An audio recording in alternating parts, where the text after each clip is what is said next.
Oke,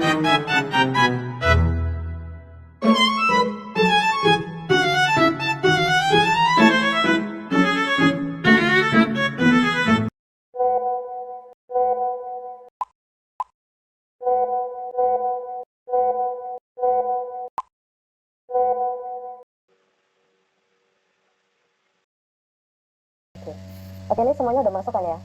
Sudah. Ketua aman. Oke, hari ini kita bakal bahas hasil dan tahapan uji praklinis untuk senyawa antidiabetik yang lagi kita kembangkan ya. Oke, mau mulai dari mana? Ini kita bahasnya dari efektivitas, farmakokinetik, farmakodinamik, sampai keamanan kan? Iya. Boleh. Kan dari gambaran umum kali ya. Oke. Jadi kan perusahaan kita ini mau uji praklinis. Untuk tahap awalnya itu sebelum obat masuk ke uji klinik ya. Nah, tujuannya itu kan untuk memastikan senyawa yang kita kembangkan ini benar-benar punya potensi dan aman gitu kan. Berarti semua pengujiannya ini masih di tahap hewan coba kan ya, belum ke manusia? Iya, betul banget. Jadi biasanya kita mulai dari uji in vitro dulu, terus lanjut ke in vivo pakai tikus nih, yang diinduksi sama streptozotocin. Nah, itu. Nah, dari situ nanti bisa kelihatan nih apa senyawa ini mampu menurunkan kadar glukosa darah. Tuh. Ya udah, dibahas. Mulai dari mana nih? Oke. Untuk selanjutnya sendiri kita ke uji farmakodinamik ya. Jadi di sini kita fokusnya itu untuk tahu efek senyawa di tubuh dan bagaimana mekanisme kerjanya gitu. Kalau untuk senyawa antidiabetik tuh biasa pengujiannya gimana?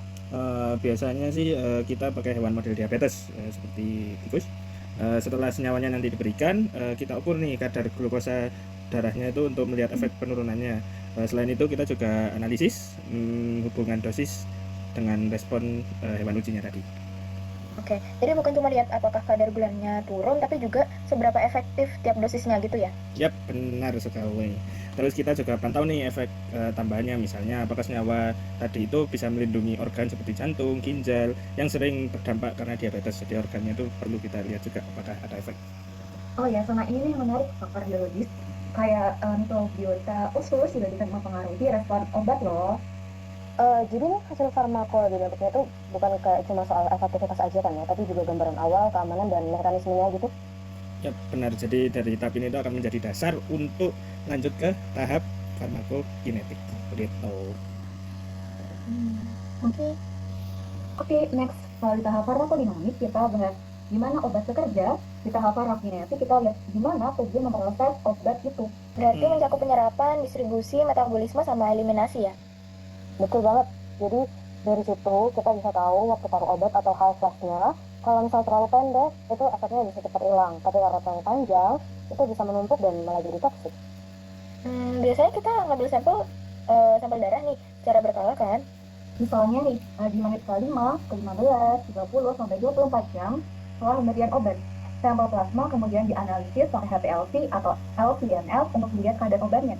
Nah, nanti hasilnya kita buat grafik kadar obat terhadap waktu, terus nanti dihitung nih parameter kayak Cmax, Tmax, AUC, dan bahan waktu. Kalau misal waktu taruhnya terlalu pendek, itu bisa disiasati lewat formulasi lepas lambat biar efeknya bisa tahan lama. Dan juga kalau misal hasil dari hewan ini nantinya dikonfirmasi lagi di uji klinik fase 1 pada manusia sehat, biar profil waktunya benar-benar sesuai. Jadi yang intinya ini tahap ini memastikan dosis dan frekuensi pemberiannya pas biar efektif tapi tetap aman. Oke, nice. Terus bagianku nih. Oke, mungkin dari aku sendiri masuk ke bagian yang paling krusial nih, yakni uji keamanan sama toksikologi ya guys. Ada yang mau ditanyain sebelum aku jelasin? Saya bang, di sini tujuannya buat tahu apakah senyawa punya efek samping berbahaya kan? Jadi untuk mengetahui efek samping? Ya, benar banget. Jadi uji ini dimulai dari toksisitas akut buat menentukan LD50, terus lanjut ke toksisitas subkronik dan kronik untuk lihat efek jangka panjangnya. Nah, selama pengujian, nanti kita pantau berat badan, aktivitas, dan fungsi organ vital kayak hati dan ginjal. Nah, selain itu dicek juga oleh pemeriksaan biokimia seperti SGOT, SGT, ureum, dan kreatinin, serta analisis topologi organ. Ya, kalau hasilnya menunjukkan nggak ada kerusakan signifikan, ya udah baru senyawa dinyatakan aman buat lanjut ke tahap uji klinik gitu. Oke, nice. Jadi lewat tahapan uji praklinis ini kita bisa pastikan ya kalau senyawa antidiabetik yang dikembangkan itu benar-benar efektif dan juga aman.